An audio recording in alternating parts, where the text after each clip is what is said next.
नमस्कार, मैं हूं अंकुर और आप देख रहे हैं सत्य हिंदी का न्यूज बुलेटिन। एक नजर अब तक की सुर्खियों पर। कांग्रेस की केरल यूनिट ने बुधवार को कहा कि पार्टी नेतृत्व ने राहुल गांधी से आगामी आम चुनावों में वायनाड से चुनाव लड़ने का आग्रह किया है। बता दें, राहुल गांधी अभी भी वायनाड से ही सांसद हैं। राज्य विधानसभा में विपक्ष के नेता वी.डी. सतीशन ने कहा कि पार्टी का राष्ट्रीय नेतृत्व और केंद्रीय चुनाव समिति इस संबंध में फैसला करेगी। उन्होंने कहा कि पार्टी की राज्य यूनिट ने राष्ट्रीय नेतृत्व से पुरजोर मांग की कि गांधी वायनाड से चुनाव लड़ें।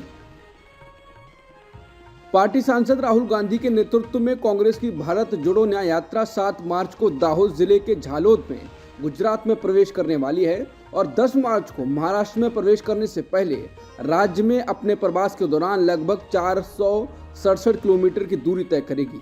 राज्य कांग्रेस के प्रवक्ता मनीष दोशी ने कहा कि 14 जनवरी को शुरू हुई 6700 किलोमीटर की मणिपुर से मुंबई यात्रा बड़ी जनजातीय आबादी वाले 7 जिलों से होकर गुजरेगी और गुजरात चरण के दौरान 26 लोकसभा सीटों में से 14 को कवर करेगी। आगामी लोकसभा चुनाव से पहले कांग्रेस में मची सियासी उठापटक थमने का नाम नहीं ले रही है।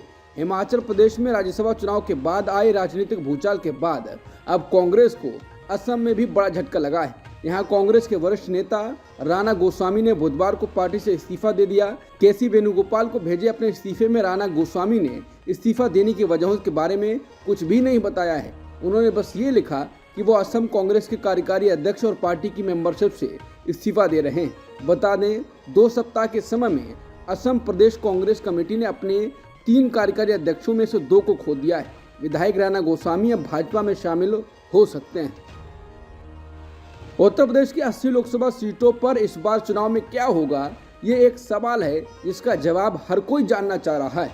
इस बीच ऐसा ही एक लेटेस्ट ओपिनियन पोल सामने आया है जिसके नतीजे विपक्ष की चिंता को जरूर बढ़ा देंगे। इंडिया टीवी और सीएनएक्स ने अपने ओपिनियन पोल का आंकड़ा जारी कर दिया है। उनके मुताबिक ये ओपिनियन पोल यूपी की सभी 80 लोकसभा सीटों पर किया गया है। ओपिनियन पोल में बीजेपी की बम्पर जीत का अनुमान लगाया गया है, जिसके मुताबिक बीजेपी 2024 में मिली यूपी की जीत के आंकड़ों से भी आगे निकल सकती है।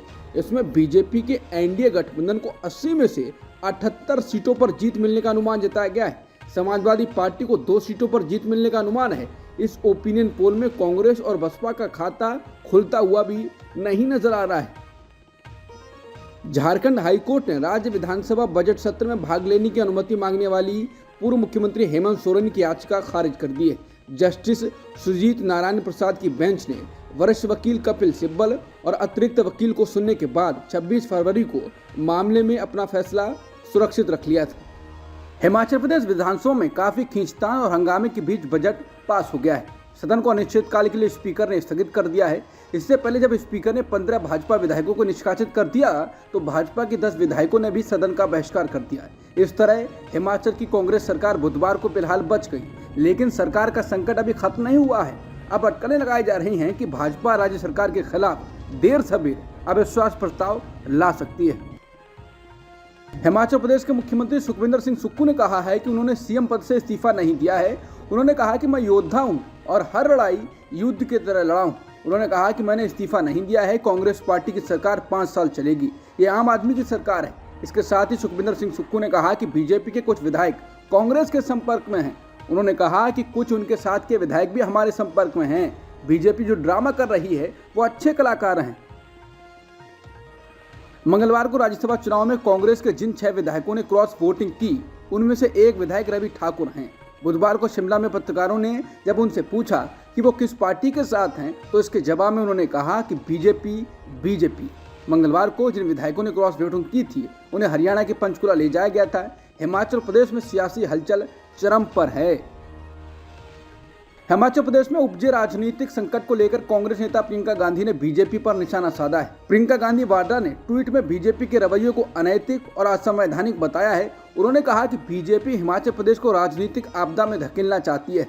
सोशल मीडिया प्लेटफॉर्म एक्स पर प्रियंका गांधी ने लिखा, लोकतंत्र में आम जनता को अपनी पसंद की सरकार चुनने का अधिकार है। हिमाचल की जनता ने अपने इसी अधिकार का इस्तेमाल किया और स्पष्ट बहुमत से कांग्रेस की सरकार बनाई, लेकिन भाजपा धनबल, एजेंसियों की ताकत और केंद्र की सत्ता का दुरुपयोग करके हिमाचल वासियों के इस अधिकार को कुचलना चाहती है।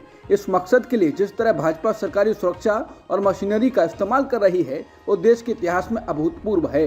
25 विधायकों वाली पार्टी अगर 43 विधायकों के बहुमत को चुनौती दे रही है तो इसका मतलब साफ है कि वो प्रतिनिधियों के खरीद फरोख्त पर निर्भर है।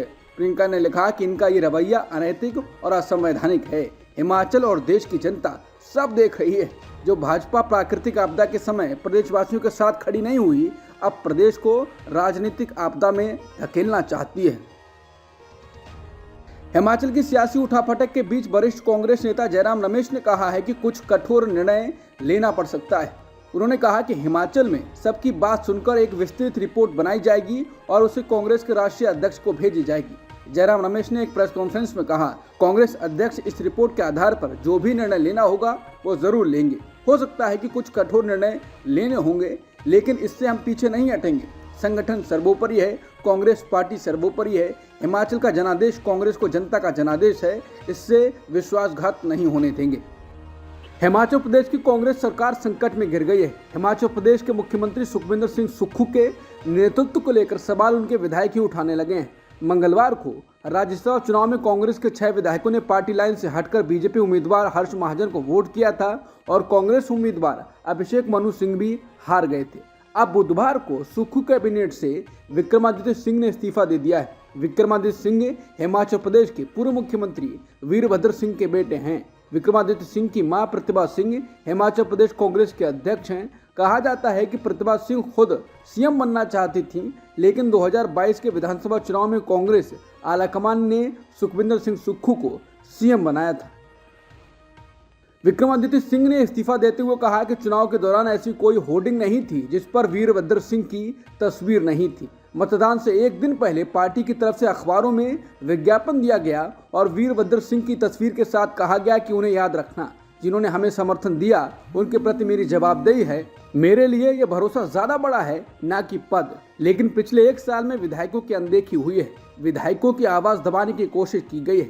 लगातार इन विषयों को पार्टी हाईकमान के सामने उठाया गया है, लेकिन इसे गंभीरता से नहीं लिया गया। इसी का नतीजा है कि हम यहाँ पहुँच गए हैं। उन्होंने कहा कि मेरा इस समय में इस सरकार में बने रहना ठीक नहीं होगा, इसलिए मैं इस्तीफा दे रहा हूँ। हिमाचल प्रदेश में सुक्खू सरकार से इस्तीफे की पेशकश करने वाले मंत्री विक्रमादित्य सिंह पर असमंजस बरकरार है। एक तरफ विक्रमादित्य ने कहा है कि वो स्थिर सरकार के लिए काम करते रहेंगे, तो दूसरी तरफ मुख्यमंत्री सुखविंदर सिंह सुक्खू ने कहा कि इस्तीफा स्वीकार करने का कोई कारण नहीं है। सीएम सुक्खू ने कहा, विक्रमादित्य से मेरी बात हुई है, उनका कुछ कारण था, वो हमारे छोटे भाई हैं, हम उससे बात करेंगे। उनका इस्तीफा स्वीकार करने का कोई औचित्य ही नहीं है। उनका इस्तीफा स्वीकार नहीं किया गया है। कुछ नाराजगी है तो उसे हम दूर करेंगे। मुख्यमंत्री ने कहा कि क्रॉस वोटिंग करने वाले विधायकों के खिलाफ अयोग्य करार देने का प्रस्ताव लाया जाएगा। इस पर आज 4 बजे सुनवाई होगी। समाजवादी पार्टी प्रमुख और उत्तर प्रदेश के पूर्व मुख्यमंत्री अखिलेश यादव ने कहा कि राज्यसभा चुनावों में जिन विधायकों ने क्रॉस वोटिंग की है उन पर नियमानुसार कार्रवाई की जाएगी। अखिलेश यादव ने कहा कि उन्होंने बीजेपी को हराकर जीत हासिल की थी और अब वे उन वोटरों को क्या जवाब देंगे। वो हमें बीजेपी आरएसएस के बारे में सूचनाएं देते थे, अब हमें कौन सी सूचनाएं देगा। उन्होंने कहा कि पीडीए परिवार बढ़ रहा है और इसकी वजह से बीजेपी नर्वस है और अन्य पार्टियों को तोड़ रही है। बीजेपी को एक अलग सहयोगी दल या गुट बना देना चाहिए, भाजपा सिद्धांतहीन। इसमें शामिल करें सब लोगों को। जमीन के बदले नौकरी घोटाला मामले में राष्ट्रीय जनता दल के सुप्रीमो लालू प्रसाद यादव के परिवार को बुधवार को दिल्ली के राउज एवेन्यू कोर्ट ने बड़ी राहत मिली। कोर्ट ने इस मामले में बिहार की पूर्व मुख्यमंत्री राबड़ी देवी और उनकी 2 बेटियों मीसा भारती एवं हेमा यादव को नियमित जमानत दे दी है। इस केस में राबड़ी देवी अपनी दोनों बेटियों के साथ बुधवार को कोर्ट में पेश हुई। उनके अधिवक्ता ने कोर्ट से उन्हें नियमित जमानत देने की मांग की, जिसे कोर्ट ने मंजूर कर लिया। केंद्रीय जांच एजेंसी सीबीआई ने सपा प्रमुख अखिलेश यादव से एक पुराने माइनिंग घोटाले के संबंध में बतौर गवाह समन भेजकर तलब किया है। करीब 6 साल से यूपी में भाजपा सरकार है, लेकिन केंद्रीय जांच एजेंसी को पुराने मामले की याद अब आई है।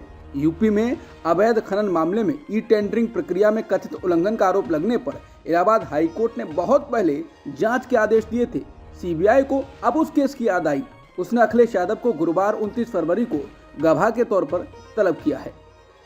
मंगलवार को हुए राज्यसभा चुनाव में उत्तर प्रदेश से बीजेपी के सभी 8 उम्मीदवारों को जीत हुई है। इसके बाद राज्यसभा चुनाव जीतने वाले सुधांशु त्रिवेदी ने दावा किया कि बीजेपी प्रदेश की सभी 80 लोकसभा सीटें जीतेगी। समाचार एजेंसी पीटीआई से बात करते हुए त्रिवेदी ने कहा, यह बहुत खुशी की बात है कि हमारे सभी 8 उम्मीदवार जीत गए हैं। जाहिर है ये भविष्य की ओर इशारा है और हम राज्य की सभी लोकसभा सीटें जीत रहे हैं। इस बार एनडीए 400 के पास होगी।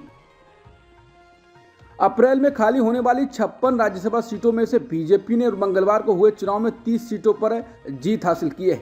इनमें से पार्टी ने 20 पर निर्विरोध और 10 सीटों पर वोटिंग के बाद जीत हासिल की।